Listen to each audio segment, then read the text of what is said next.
Halo Sobat MotoGP, Tur Asia resmi dimulai. Dan semua mata tertuju ke Jepang, tepatnya ke Twin Ring Motegi, sirkuit yang jadi saksi duel-duel epik di masa lalu. Tahun ini, Marc Marquez datang dengan modal luar biasa. Ia unggul 182 poin dari sang adik, Alex Marquez, dan inilah kesempatan pertamanya untuk mengunci gelar juara dunia. Ya, match point pertama bagi Baby Alien. Motegi bukan sekadar sirkuit biasa. Terletak di distrik Kanto Utara, lintasan ini punya dua konfigurasi, oval 1,5 mil dan road course 2,9 mil yang sudah berstandar internasional. Dibangun oleh Honda pada 1997 sebagai fasilitas pengujian, Motegi sudah menjadi rumah MotoGP sejak 1999. Karakter sirkuit ini unik, medium cepat, dengan kombinasi pengereman keras dan menurun. Tikungan 1 jadi peluang overtake pertama, tepat setelah pit straight. Tikungan 5 membuka bagian teknikal penuh kombinasi. Tikungan 11 adalah pengereman menurun yang menantang, sering jadi tempat duel wheel to wheel. Dan jangan lupakan chicane terakhir sebelum garis finish, tempat terakhir untuk aksi nekat. Dalam sejarahnya ada 3 Raja Motegi, Loris Capirossi, Jorge Lorenzo, dan Marc Marquez, masing-masing dengan 3 kemenangan. Kemenangan Marc datang pada 2016, 2016, dan 2019. Siapa yang bisa lupa duel dramatis Dovizioso vs Marquez di 2017? Tikungan terakhir, lintasan basah, dan Dovi menang hanya beberapa meter dari garis finish. Untuk kamu para fans, siap-siap begadang. Aksi dimulai sejak Kamis malam dengan free practice Moto3 dan Moto2. MotoGP FP1 dimulai pukul 3.40 WIB. Sabtu dini hari ada kualifikasi pukul 03.50 dan sprint race pukul 08 pagi. Dan puncaknya, race day Minggu, Moto3 jam 04.00, Moto2 jam 05.15 dan MotoGP jam 07.00 pagi. Jadi, atur alarm kalian dan jangan sampai ketinggalan. Bisa disaksikan melalui siaran resmi di TV dan streaming. Motegi selalu menghadirkan drama, dan dengan Marquez berada di ambang gelar, balapan kali ini bisa jadi salah satu yang paling bersejarah. It's lights out.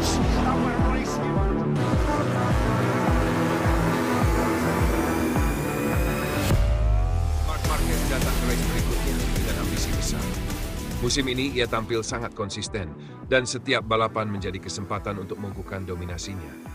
Tapi di balik itu, persiapan Marc tidak main-main. Di paddock, ia dan tim tetap memakai Ducati GP25 dengan setup yang sudah terbukti stabil. Fokusnya ada di pengereman, akselerasi keluar tikungan, dan setting ban untuk segala kondisi.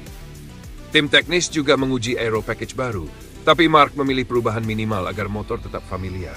Persiapan mental sama pentingnya. Marc sudah belajar dari masa lalu. Dia menjaga fisik, fokus pada recovery, dan mengatur ritme latihan supaya siap menghadapi tekanan. Targetnya jelas. Start sempurna, posisi grid depan, dan mengendalikan balapan sejak lap awal. Tantangannya tidak kecil. Rival-rival seperti Jorge Martin, Bezzecchi, dan bahkan saudaranya Alex Marquez semakin kompetitif. Kesalahan kecil di kualifikasi bisa membuat Marc start di belakang, dan di trek yang sempit itu berarti risiko kontak lebih besar. Kondisi cuaca juga bisa jadi faktor penentu. Hujan atau lintasan basah akan memaksa Marc beradaptasi cepat dengan pilihan ban dan strategi. Dengan tekanan menuju perebutan gelar, Marc harus bermain cerdas, hindari crash, jaga ban sampai lap akhir, dan tetap tenang di bawah sorotan publik.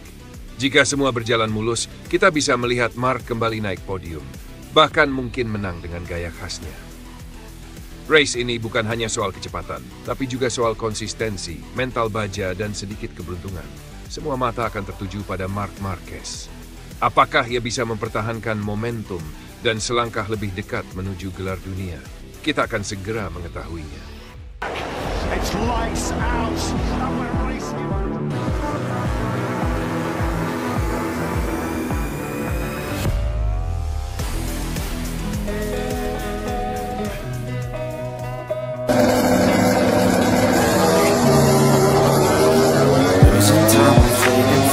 Bayangkan suasana di Misano, Italia, akhir pekan lalu.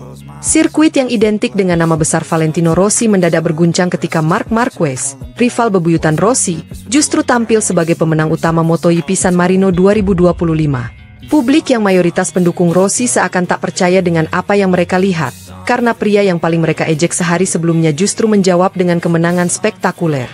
Dan bukan hanya itu, selebrasi Marquez membuat suasana makin panas. ia meniru gaya ikonik Lionel Messi, melepas baju balapnya, lalu mengangkatnya tinggi-tinggi di depan tribun. Seolah ingin berkata, inilah aku, dan kalian tidak bisa mengabaikanku. Namun yang paling mengejutkan dari drama Misano ini bukan sekadar kemenangan Marquez. Media lokal melaporkan, Valentino Rossi sendiri yang hadir di sirkuit memilih untuk meninggalkan tribun VIP sebelum lomba benar-benar selesai. Ya, legenda MotoGP itu disebut-sebut tak sanggup melihat rival lamanya berdiri di podium tertinggi di rumahnya sendiri. Sebuah momen yang langsung memicu spekulasi. Apakah ini simbol bahwa era Rossi benar-benar sudah terkubur, dan kini Misano resmi dikuasai Marquez? Bagi fans Rossi, apa yang dilakukan Marquez tentu terasa seperti luka lama yang terbuka kembali. Ingatan akan musim 2015, ketika Rossi kehilangan gelar juara dunia karena insiden kontroversial dengan Marquez di Sepang, masih membekas kuat.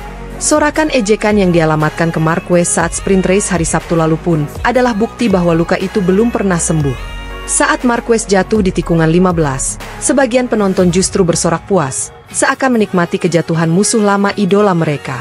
Tapi siapa sangka, justru hal itu yang menjadi bensin tambahan bagi The Baby Alien. Marquez sendiri mengaku kemenangan itu adalah bentuk balasan terbaik. Ia tidak ingin membalas dengan kata-kata, tidak juga dengan provokasi murahan. Ia memilih cara paling elegan, menyalip di lintasan, menjaga ritme, lalu finish pertama. Dan ketika garis finish terlewati, ia menjawab sorakan dengan selebrasi yang membuat Misano terdiam sekaligus meledak dalam kontroversi. Selebrasi, jemur baju, ala Messi. Sebuah pesan keras bahwa dirinya tak peduli kebencian publik, karena trofi dan kemenangan adalah jawaban paling telak. Sementara itu, kabar tentang Rossi meninggalkan sirkuit lebih cepat menjadi bahan perbincangan besar. Banyak yang menilai Rossi tidak siap menyaksikan rival lamanya mencuri sorotan di Misano, sirkuit yang selama ini ia anggap rumah kedua. Sejak pensiun, Rossi memang sering hadir di Misano untuk mendukung murid-murid VR 46 Akademi seperti Marco Bezzecchi dan Francesco Bagnaia. Namun kali ini, baik Bezzecchi maupun Bagnaia gagal memberikan kebanggaan di depan publik Italia. Bezzecchi kalah dari Marquez di jalur lurus, sementara Bagnaia bahkan terjatuh. Hasil yang pahit, ditambah selebrasi Marquez, seolah jadi kombinasi sempurna untuk membuat Rossi memilih pergi sebelum menyaksikan podium. Fenomena ini langsung jadi bahan gosip. Fans Marquez melihatnya sebagai tanda bahwa Rossi sudah benar-benar skakmat. Sementara fans Rossi menilai kepergiannya wajar, karena siapapun pasti tak nyaman melihat rival abadi berjaya di depan mata. Tapi terlepas dari itu, drama ini kembali menghidupkan salah satu rivalitas paling panas dalam sejarah MotoGP. Meski Rossi sudah pensiun, bayang-bayang rivalitasnya dengan Marquez ternyata masih menghantui lintasan hingga hari ini. Banyak pengamat menilai kemenangan ini lebih dari sekadar 25 poin. Ini adalah pernyataan besar dari Marquez bahwa dirinya masih punya api membara, seperti yang ia ucapkan setelah lomba. Setelah bertahun-tahun dihantam cedera dan kesulitan teknis, Marquez kini kembali tampil seperti sosok predator yang siap menerkam siapapun. Kemenangan di kandang Rossi memberi pesan psikologis kuat, terutama kepada para pembalap Italia yang selama ini merasa dilindungi aura sang legenda. Menariknya, selebrasi Marquez bukan hanya soal provokasi. Ia sengaja meniru gaya Messi ketika Barcelona menundukkan Real Madrid di El Clasico 2017, kala Messi mengangkat jersinya ke arah publik Santiago Bernabeu. Momen itu adalah simbol superioritas, pesan keras untuk lawan bahwa, ini wilayahku sekarang. Dan ketika Marquez melakukan hal serupa di Misano, jelas maksudnya bukan sekadar merayakan kemenangan, tapi juga menancapkan klaim bahwa Misano kini bukan lagi milik Rossi seorang. Publik MotoGP pun langsung terbelah. Di media sosial, video selebrasi itu viral dengan jutaan tayangan hanya dalam hitungan jam. Fans Rossi ramai-ramai mencibir, menyebut Marquez tidak tahu sopan santun di rumah legenda. Sementara fans Marquez membela, mengatakan justru itulah keindahan olahraga. Rivalitas, drama, dan keberanian menunjukkan karakter tanpa takut hujatan.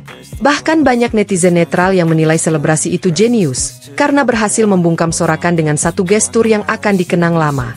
Lantas, apa artinya bagi Rossi? Apakah ini benar-benar akhir dari aura dominasi The Doctor di Misano? Sejak pensiun, nama Rossi masih menjadi magnet besar di sirkuit tersebut. Fans berbondong-bondong datang bukan hanya untuk mendukung murid-muridnya, tapi juga untuk merayakan warisan sang legenda. Namun kemenangan Marquez di hadapan publik Italia, ditambah kabar bahwa Rossi sendiri meninggalkan tribun, bisa jadi sinyal bahwa bayang-bayang kejayaan itu mulai memudar. Apalagi generasi baru seperti Bezzecchi, Bagnaia, dan Morbidelli tampaknya belum mampu sepenuhnya mengisi kekosongan yang ditinggalkan Rossi. Yang lebih menarik lagi, kemenangan ini bisa mempertebal cerita bahwa rivalitas Rossi versus Marquez tidak pernah benar-benar berakhir. Ia hanya berpindah panggung, dari lintasan, ke tribun, ke media, dan kini ke simbol-simbol selebrasi. Setiap kali Marquez menang di hadapan publik Italia, selalu ada narasi bahwa ia sedang mengusik warisan Rossi. Dan kali ini, Rossi benar-benar merespons dengan sikap nyata, pergi meninggalkan sirkuit. Dalam jangka panjang, kemenangan Marquez di Misano bisa menjadi salah satu momen paling bersejarah dalam karirnya. Ia bukan hanya melawan para pembalap di lintasan, tapi juga menghadapi laut fans Rossi yang jelas-jelas memusuhinya. Ia keluar dari tekanan itu bukan dengan terjatuh lagi, tapi dengan kemenangan mutlak. Dan selebrasi Messi ala Misano akan selalu dikenang sebagai bukti bahwa Marquez berani menantang mitos. Bagi dunia MotoGP, momen ini juga punya arti penting. Sporta ini butuh drama, cerita, dan ikon yang berani.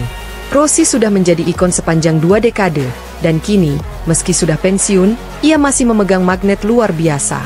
Tapi Marquez, dengan segala kontroversinya, membuktikan dirinya sebagai satu-satunya pembalap modern yang mampu mengimbangi aura itu. Bahkan bisa dibilang, di mata banyak orang, Marquez adalah antitesis Rossi, dan itu justru membuatnya semakin relevan. Kini, pertanyaan besarnya, apakah publik Misano dan fans Rossi secara global bisa menerima kenyataan bahwa rumah Rossi bisa ditaklukkan oleh musuh lamanya? Ataukah justru mereka akan semakin membenci Marquez? Yang jelas, drama ini belum berakhir. Selama Marquez masih membalap, setiap kemenangan di tanah Italia akan selalu diwarnai bayangan Rossi. Dan selama fans Rossi masih memenuhi tribun, sorakan dan ejekan akan selalu menemaninya. Tapi seperti yang ia buktikan kemarin, sorakan itu hanyalah bahan bakar bagi semangatnya. Akhirnya, entah disukai atau dibenci, Marquez sekali lagi berhasil menulis bab baru dalam sejarah MotoGP. Believe you could have it, and I know of sadness, the